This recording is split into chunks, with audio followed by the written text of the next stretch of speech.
Olympic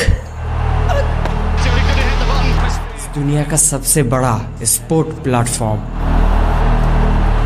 Olympic हमारे लिए एक गेम हो सकता है, लेकिन उस एथलीट के लिए एक सपना है।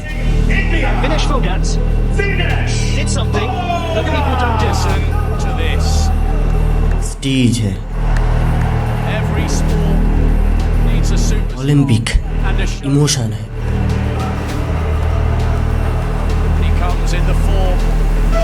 पूरी दुनिया से 3 बिलियन लोगों ने देखा था, जिसमें 207 कंट्री ने पार्टिसिपेट किया था। 2024 का पेरिस ओलंपिक हिस्ट्री का सबसे बड़ा ओलंपिक था, लेकिन इन सब में एक कंट्री मिसिंग था। दुनिया का सबसे बड़ा कंट्री रशिया। ओलंपिक शुरू होने से पहले ही उसे कह दिया गया था कि उसे इस ओलंपिक का हिस्सा नहीं बनाया जाएगा, क्योंकि रशिया यूक्रेन के ऊपर बहुत जुल्म कर रहा है। But at the same time Israel 1 gold medal 7 silver medal के साथ खुद के हिस्ट्री का सबसे बड़ा सक्सेस अचीव किया था। मतलब रशिया जुल्म कर रहा है और इजराइल। असल में ओलंपिक सिर्फ एक गेम नहीं है, इसका कनेक्शन हमेशा से पॉलिटिकली बहुत ही गहरा रहा है। और इस ओलंपिक का स्टोरी शुरू होता है आज से ठीक 2800 साल पहले, ग्रीस का सबसे बड़ा रिलीजियस गॉड ज्यूस के साथ।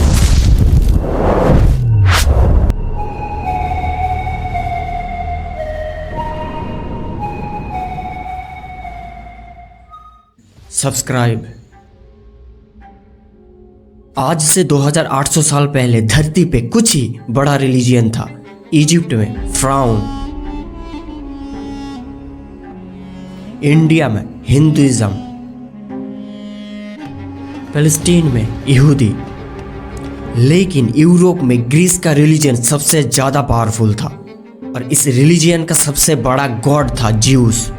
तो उस टाइम का एक राजा ज्यूस का पूजा करने के लिए खुद के कैपिटल में एक टेंपल बनाता है और उस टेंपल के साथ ही एक स्टेडियम बनाता है। उसको उस टाइम का ग्रीस जबान में स्टेडियम कहा जाता था, लेकिन बाद में लैटिन एंड इंग्लिश में आके स्टेडियम बन गया। मतलब आज जो स्टेडियम शब्द सुनते हो, ये शब्द आया ही है ओलंपिक के लिए। मंदिर और स्टेडियम ग्रीस का ओलंपिया सिटी में आज भी उसका टूटा फूटा हिस्सा देख सकते हो।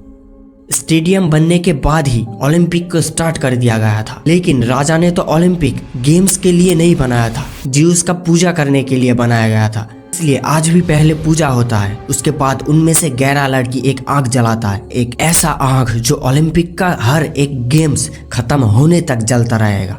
उसके बाद उस आग से एक टॉर्च को जलाया जाता है। ये स्टोरी इसलिए इम्पोर्टेंट है कि आज भी सेम इसी तरीके से मनाया जाता है। उसके बाद उस आग से एक टॉर्च को जलाया जाता है। टॉर्च को लेकर आदमी भाग भाग के टॉर्च को बिना बुझाए ओलंपिया सिटी से उस सिटी में ले जाया जाता है, जहां पर ओलंपिक का ओपनिंग सेरेमनी हो रहा है। ये भी एक बहुत बड़ा इवेंट होता है, इसमें हजारों लोग आते हैं और भाग भाग के उस टॉर्च को ले जाया जाता है। और जब ये टॉर्च पहुंच जाता है, उसके बाद ओलंपिक गेम को स्टार्ट कर दिया जाता है। मतलब ओलंपिक जब शुरू हुआ था, ये गेम से ज़्यादा एक रिलीजियस एक्टिविटी ज़्यादा था। इसका शुरू के टाइम में इसमें कुछ ही गेम थे, जैसे कि रनिंग, रेसलिंग, जैवलिन थ्रो।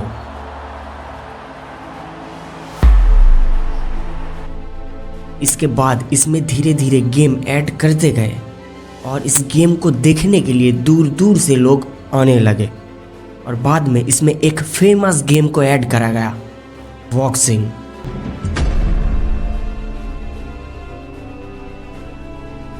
एकदम आज की तरह उसमें भी फाइटर्स ग्लव्स पहन के फाइट करते थे, जो ग्रीस के हर एक एंशियंट पेंटिंग में आज भी देखा जा सकता है। ग्रीस में एक वक्त ऐसा भी आया था कि ग्रीस का हर एक बच्चा बड़े होकर ओलंपियन बनना चाहता था। इसलिए ग्रीस का वॉरियर पूरे दुनिया में पावरफुल होने लगे और इनमें से सबसे डेंजरस वॉरियर था Spartan. This is Sparta!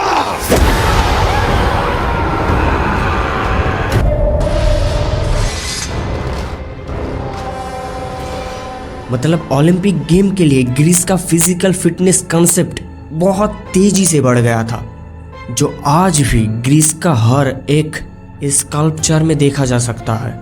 Olympic के 500 साल बाद भी ग्रीस का वॉरियर पूरी दुनिया में सबसे ज़्यादा पावरफुल था। लेकिन प्रॉब्लम सिर्फ एक ही था, ये लोग हर वक्त आपस में ही फाइट करते थे। इसकी वजह से बाहर के लोगों को इनका जो पावर था, इस पावर का कोई आइडिया ही नहीं था, क्योंकि ये लोग बाहर के लोगों के साथ कभी नहीं लड़ता था। लेकिन ओलंपिक के 500 साल बाद किंग फिलिप ने पूरे ग्रीस को यूनाइट कर दिया, और इस किंग फिलिप का बेटा था अलेक्जेंडर द ग्रेट।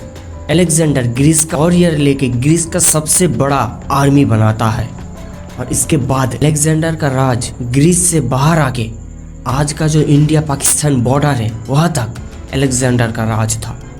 लेकिन अलेक्जेंडर इतने बड़े आर्मी बनाने के बाद भी सिर्फ 32 साल की उम्र में मर जाता है, और मरने के तुरंत बाद ही अलेक्जेंडर का राज 4 ग्रुप में बढ़ जाता है, और उन 4 में से एक ग्रुप का कंट्रोल पाकिस्तान में भी था। उसके बाद 100-200 साल तक ग्रीक लोग पाकिस्तान का नॉर्थ एंड वेस्ट में राज करता था, जो धीरे धीरे उधर के लोकल लोगों के साथ एकदम घुल मिल गया था। पाकिस्तान का नॉर्थ में एक कबीला आज भी है, कैलाश, जो क्लेम करता है कि ये लोग उस आर्मी का वंशज है। पाकिस्तान के नॉर्थ के लोग बाकी पाकिस्तानियों से पूरी तरीके से अलग है, मतलब blue eye, blonde hair. According to science दुनिया में सबसे पहले यूरोप में मिलता था। उस अलेक्जेंडर का आर्मी इस जीन को पाकिस्तान में लाया था, लेकिन इसका कोई साइंटिफिक प्रूफ नहीं है, so we don't know. Alexander 10 साल लगा के जो आर्मी बनाया था, कुछ ही टाइम के अंदर 4 ग्रुप में डिवाइड हो गया। इसके बाद धीरे धीरे यूरोप में ग्रीक एम्पायर ढीला पड़ने लगा, और तब जाके ग्रीस का एक छोटा सा सिटी बहुत तेजी से पावरफुल होने लगे, रोम, जो बढ़ते बढ़ते रोमन एम्पायर बन गया। और ये लोग अपने एम्पायर इतनी तेजी से फैलवाने लगे, अलेक्जेंडर का ग्रीक एम्पायर कुछ ही टाइम के अंदर अपने कंट्रोल में ले आता है। लेकिन इसका मतलब ये नहीं है कि ग्रीक एम्पायर पूरी तरीके से ख़त्म हो गया।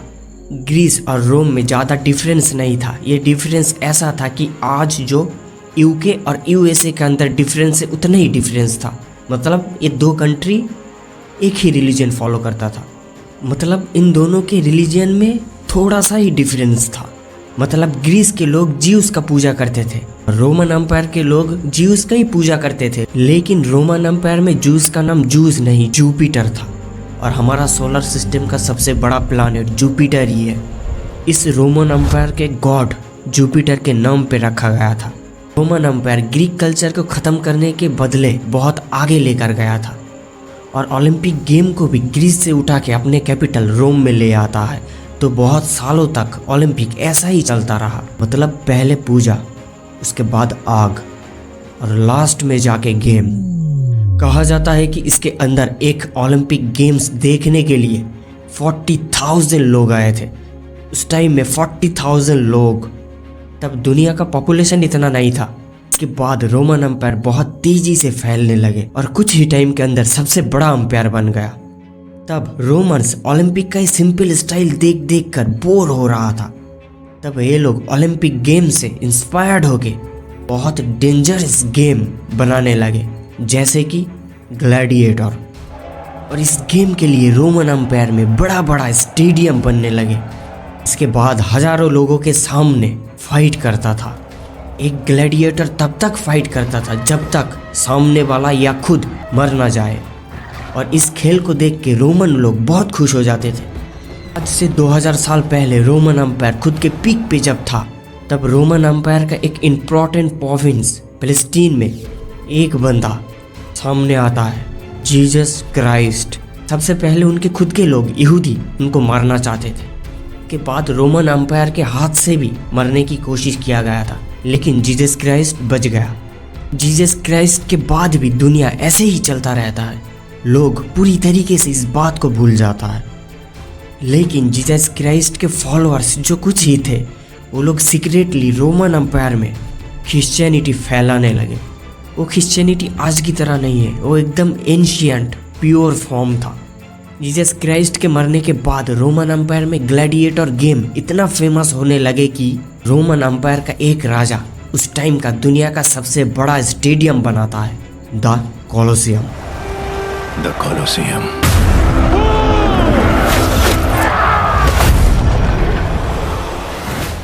इसके अंदर आज से 2000 साल पहले एक साथ 60,000 लोग बैठ के गेम्स देख सकता था।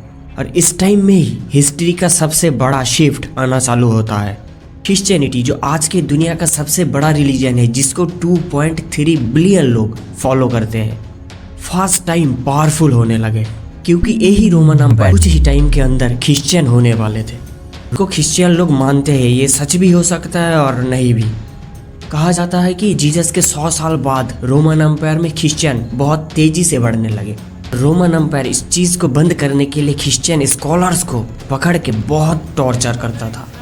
और इसके अंदर एक क्रिश्चियन प्रीस्ट इग्निशियस को राजा खुद रोम में बुलाता है और बुला के कोलोसियम में भेज देता है। हजारों लोगों के सामने इग्निशियस को भूखे शेर के सामने डाल देता है। और इस चीज़ को देखने के बाद पूरा क्राउड एक्साइटमेंट में बहुत चिल्लाने लगे। लेकिन इग्निशियस शेर के सामने से भागने से बदले शेर के सामने खड़ा हो जाता है और शेर भी उसे खाने के बदले उसके पास में आके बैठ जाता है। और इस सीन को देखने के बाद रोमन राजा ट्रोजन और हजारों लोग जो अभी तक चिल्ला रहा था, इस चीज़ को देखने के बाद एकदम साइलेंट हो गया, क्योंकि ऐसा सीन आज से पहले किसी ने भी नहीं देखा था। इसके बाद शेर इग्निशियस के सामने कुछ टाइम बैठने के बाद उसे खा तो लेता है, लेकिन ये बात आग की तरह पूरे रोमन एम्पायर में फैल जाता है और लोग उसका ये सैक्रिफाइस देख के इम्प्रेस होके क्रिश्चियनिटी की तरफ आने लगे। और इग्निशियस के मरने के 200 साल बाद रोम के एक राजा कॉन्स्टेंटाइन क्रिश्चियन बन जाता है। क्रिश्चियन बनने के बाद पहले जो रिलीजियस फॉलो करता था पूरी तरीके से बैन कर देता है, जिसके अंदर ओलंपिक गेम्स भी आता था। क्रिश्चियन और ओलंपिक का ये दुश्मनी बहुत पुराना है। 2024 का पेरिस ओलंपिक में इस वीडियो को प्ले किया जाता है, जिसमें क्रिश्चियन और क्रिश्चियनिटी को बहुत बुरी तरीके से मजाक उड़ाया जाता है, क्योंकि इस वीडियो में क्रिश्चियनिटी का एक सबसे फेमस पेंटिंग को तोड़ मरोड़ के एक बुरी सीन बनाया जाता है। मतलब क्रिश्चियन के ऊपर ओलंपिक अपना दुश्मनी बहुत बुरी तरीके से निकलता है। उस टाइम के बाद ओलंपिक्स गेम रोमन एम्पायर से पूरी तरीके से गायब हो जाता है, क्योंकि रोमन एम्पायर का एक बहुत बड़ा हिस्सा खिलाफत रास्ता अपने अंडर ले आता है, जिसके 600 साल बाद तक मुसलमान दुनिया का सुपर पावर बन के रहता है। और मुसलमानों का ये पावर 600 साल बाद जेंगिस खान और उसके बेटों ने मिलकर ख़त्म कर दिया। मंगोल एम्पायर खिलाफत तो ख़त्म कर देता है, लेकिन इसके बाद और एक खिलाफत शुरू होता है, उस्मानिया खिलाफत, जिसको ऑटोमन एम्पायर भी कहा जाता है। इसके बाद जितना भी बाकी था, पहली बार उस्मान ने पूरे ग्रीस को अपने कंट्रोल में ले लिया। लेकिन दुनिया के हर एक एम्पायर की तरह ऑटोमन भी अपना पावर लूज करने लगे। आज से ठीक 200 साल पहले ऑटोमन का एक इम्पोर्टेंट प्रोविंस ऑटोमन से अलग होकर खुद का एक इंडिपेंडेंट कंट्री बनाता है, ग्रीस। और अब जब ग्रीस खुद का आज़ादी सेलिब्रेट कर रहा था, तो ग्रीस के एक जर्नलिस्ट आर्टिकल पब्लिश करता है कि अब हम आज़ाद हैं, अब हमारा पुराना ग्रीक कल्चर को रिवाइव करना ज़रूरी है। और ठीक आज से 200 साल पहले ओलंपिक गेम्स को दोबारा स्टार्ट करने की बात कहा जाता है।